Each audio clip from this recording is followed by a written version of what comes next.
Hello.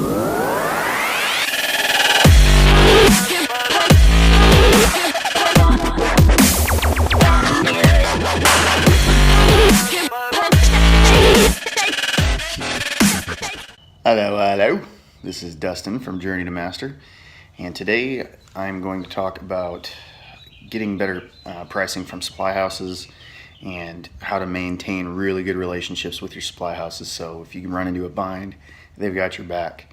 Kind of a boring episode, I suppose, but I think it's got some value in it. If you're starting your own company, this is like step one that you need to do to make sure that you can quote out competitively and save some money on all the materials you provide. So let me know what you think. Electric power is everywhere present in unlimited quantities. It can drive the world's machinery without the need of coal, oil, gas, or any other fuel. This new power for the driving of the world's machinery will be derived from the energy which operates the universe, the cosmic energy.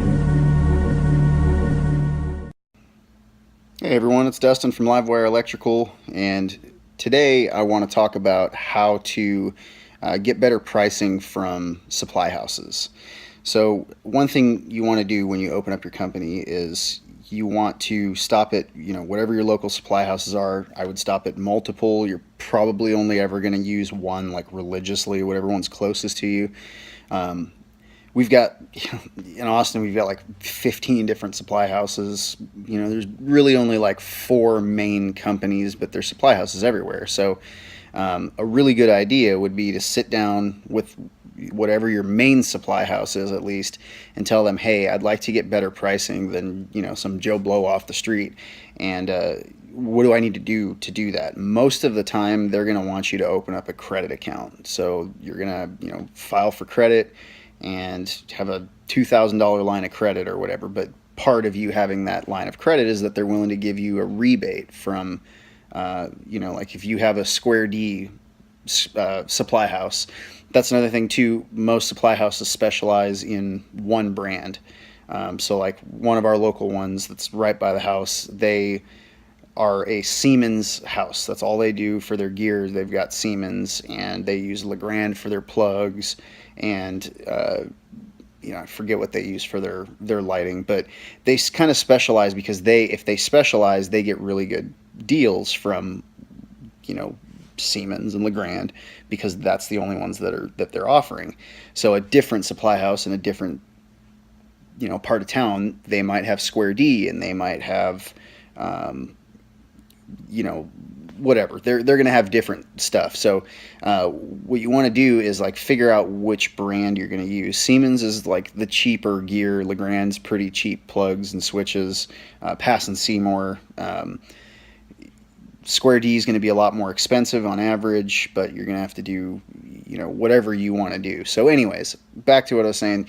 You want to sit down with your supply house and say, look, I plan on doing a lot of business with y'all going forward. So is there anything I can do? Do you guys do cheaper discounts on stuff if I just have a cash account and I don't have credit? I'm just going to come in here and pay my bill every time I buy something, but I still want to get the rebates on everything.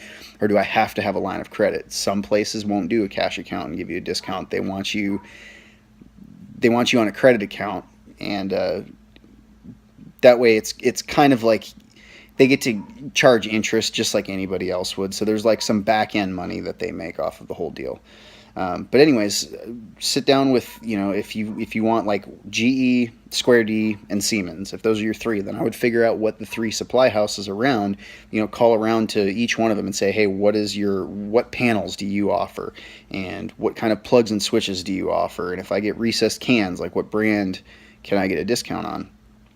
And that's pretty much it. Then going forward, they're going to keep you at a certain level of discount based off of the volume you do. And so if you start, the first year, if you do like $100,000 with them, then they can take that to Square D the following year and say, hey, they did $100,000 this year. They're estimating that they're probably going to do like $150,000 to $200,000 this year. Can we get their pricing even better this year? And the more and more volume that you do with these guys, the more willing the manufacturers are going to be willing to discount their prices for everything that you buy.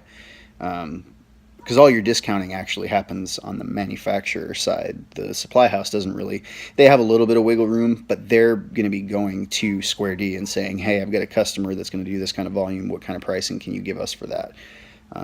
So everything's stored in their system that way.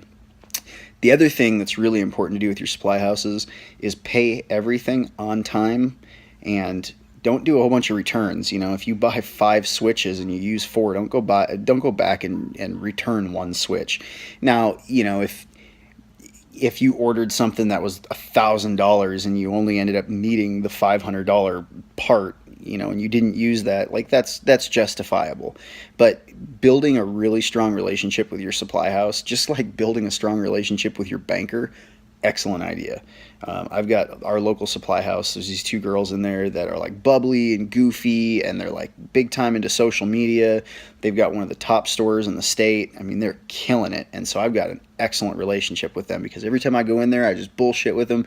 They gave me a $50 Best Buy gift card for my birthday, and also gave me like an attic light that I can use while I'm up in an attic.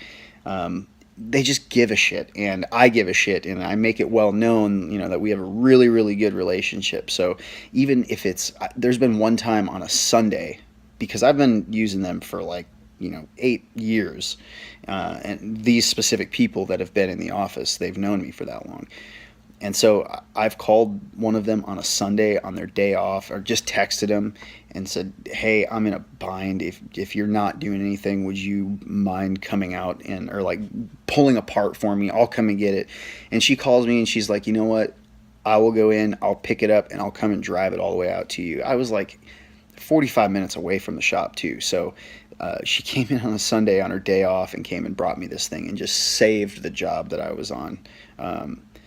So building that kind of relationship is really important because they will start valuing your success. They're going to value your business because if you're successful, you're going to keep buying from them. So that's my spiel about opening up, lines of credit or whatever. If you got really shitty credit, there's probably not much you're going to be able to do. You're going to have to buy volume from them for a little while and just have a cash account. And then after you've been doing it for a year and you show that you pay every single time you come in, they're probably going to be a little bit more willing to go at bat for you with the credit side of their company and say, look, I think we should do something for him. He's been a long time customer. He always pays his bills. He's we've never had to come after him for anything.